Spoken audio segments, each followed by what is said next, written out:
नमस्कार दोस्तों, आप सभी का स्वागत है मेरे YouTube चैनल मधु एबट में। आज हम उपसर्ग का अभ्यास करेंगे कि उपसर्ग जो हैं उनके मतलब मूल शब्द से उनको अलग कैसे किया जाता है और उनसे कैसे अन्य शब्द बनाए जाते हैं। इन सब को सीखने से पहले हम एक चीज़ सीखेंगे कि जब भी उपसर्ग को मूल शब्द से अलग करते हैं तो मूल शब्द का अर्थ होना चाहिए। अगर आपने उपसर्ग को मूल शब्द से अलग किया है और उस मूल शब्द का अर्थ नहीं है तो इसका मतलब आपने जो पृथक किया है, जो अलग किया है, वो गलत किया है। देखते हैं कैसे। जैसे निम्नलिखित शब्दों में उपसर्ग तथा मूल शब्द पृथक करो। अत्यंत, अत्यंत में जो मूल शब्द उभर के आ रहा है वो आ रहा है अंत, और अंत शब्द का अर्थ होता है। और इसमें जो अब आप कहोगे इसमें तो अत्य है, पर नहीं, कुछ उपसर्ग और मूल शब्द संधि के नियम से भी अलग होते हैं, वो देखेंगे कैसे। जैसे इसमें उपसर्ग है अति और मूल शब्द है अंत। अब ये संधि के नियम से कैसे अलग हो रहे हैं। जैसे अति में जो अंतिम स्वर है वो है छोटी ई, इसमें अंतिम स्वर है पहला स्वर है अ, ई और आ। आपने यण संधि पढ़ी थी, स्वर संधि का नियम है यण संधि। ई के बाद यदि कोई भी स्वर आता है तो ई य बन जाता है, जैसे यहाँ बन गया। तो इस संधि के नियम से अलग हो रहा है। तो इस तरीके से जो है ये इसमें उपसर्ग होगा अति और मूल शब्द होगा अंत। ऐसे ही अगला है पुनर्विवाह।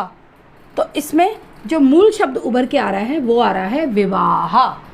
तो विवाह का मतलब होता है शादी, लेकिन इसमें उपसर्ग लगा हुआ है पुनर। पुनर का मतलब होता है दोबारा। तो इसमें शब्द के अर्थ में कितना परिवर्तन आ गया। मैंने अपनी पिछले वीडियो में बताया था कि उपसर्ग लगने से शब्द के अर्थ में बहुत परिवर्तन आ जाता है। तो पुनर्विवाह, तो इसमें पुनर, ये जो आधा रा है ये अलग होकर यहाँ पर इसके नीचे हलंत लग जाएगा और विवाह शब्द अलग हो जाएगा। इसी तरीके से निर्धन है तो इसमें नी र, ये जो ऊपर र होता है ये आधा होता है, मैंने वर्ण विच्छेद में बताया था, और नीचे जो र होता है छोटी पाई वाला वो पूरा होता है। छोटी पाई बड़ी पाई का जो र होता है नीचे वो पूरा होता है, वर्ण विच्छेद में बताया था। और ये जो ऊपर र होता है ये आधा होता है। इसीलिए जब निर उपसर्ग को अलग करेंगे तो र पे हलंत लगेगा और इसमें से धन शब्द अलग हो जाएगा, क्योंकि इनके अर्थ है इसीलिए ये सही है। अगर मूल शब्द को हम उपसर्ग से अलग करते हैं और मूल शब्द का अर्थ नहीं है, इसका मतलब आप जो अलग कर रहे हो वो गलत कर रहे हो। इसी तरीके से अधर्म, इसमें अ जमा धर्म, यानी कि धर्म मतलब धर्म, अधर्म जो धर्म नहीं है, तो इसमें भी धर्म शब्द उभर के आ रहा है, उपसर्ग आ रहा है अ। ऐसे ही अनुमान, अनुमान में अनु जमा मान, मान शब्द का अर्थ होता है, इसका मतलब हमने जो पृथक किया है ये बिल्कुल ठीक किया है। उपसर्ग में एक प्रश्न और होता है, जैसे निम्नलिखित उपसर्गों से शब्द बनाइए। आपको उपसर्ग दे दिए जाएंगे, उससे आपको अलग अलग शब्द बनाने हैं। जैसे प्रति उपसर्ग से कौन कौन से शब्द बन सकते हैं। जैसे प्रति वर्ष, तो इसमें प्रति उपसर्ग लगा हुआ है और वर्ष क्या है, मूल शब्द है। ऐसे ही प्रति से प्रत्येक भी बन सकता है, जैसे मैंने बताया था ना यह संधि का नियम है। ऐसे ही इसमें भी प्रति जमा एक उपसर्ग है, इसमें यण संधि का नियम लगा हुआ है। ऐसे ही सम उपसर्ग से क्या बनेगा, सम जमा पूर्ण, यानी कि संपूर्ण। सम जमा मान, यानी कि सम्मान। तो इसमें पूर्ण शब्द का अर्थ भी होता है पूरा और मान का अर्थ भी होता है। तो इस तरीके से हम वो इन शब्दों मतलब इन उपसर्गों से वो शब्द बनाएंगे जिनके अर्थ होते हैं। बिना अर्थ के कोई उपसर्ग में कोई शब्द नहीं जुड़ेगा। तो सम से कौन से दो शब्द आ रहे हैं, ऐसे आप बहुत सारे बना सकते हो, संपूर्ण और सम्मान।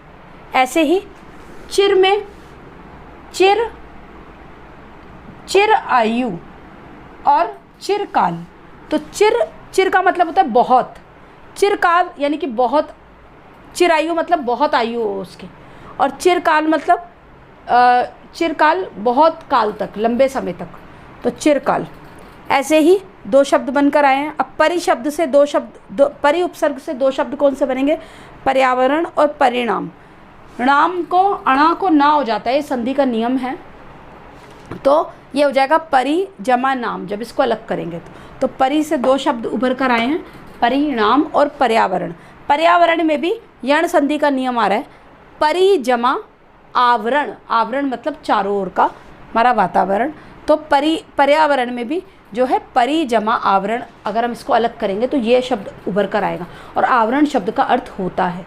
तो इस तरीके से जो है ये पर्यावरण में परि जमा आवरण और परिणाम में परि जमा नाम, इन दोनों शब्दों के अर्थ होते हैं। तो आपने देखा कि उपसर्ग के दो तरह के प्रश्न देखे आपने, ये आते हैं, एक आता है कि मूल शब्द से उपसर्ग को अलग करो, और जब भी अलग करोगे इसका अर्थ होना चाहिए, और दूसरा प्रश्न उभर के आता है कि आपको उपसर्ग दे दिए जाएंगे और उससे आपको 2-2, 4-4 या जितने भी बोलें उतने शब्द बनाने होंगे, और जब शब्द बनाएंगे तो उनके अर्थ होने चाहिए।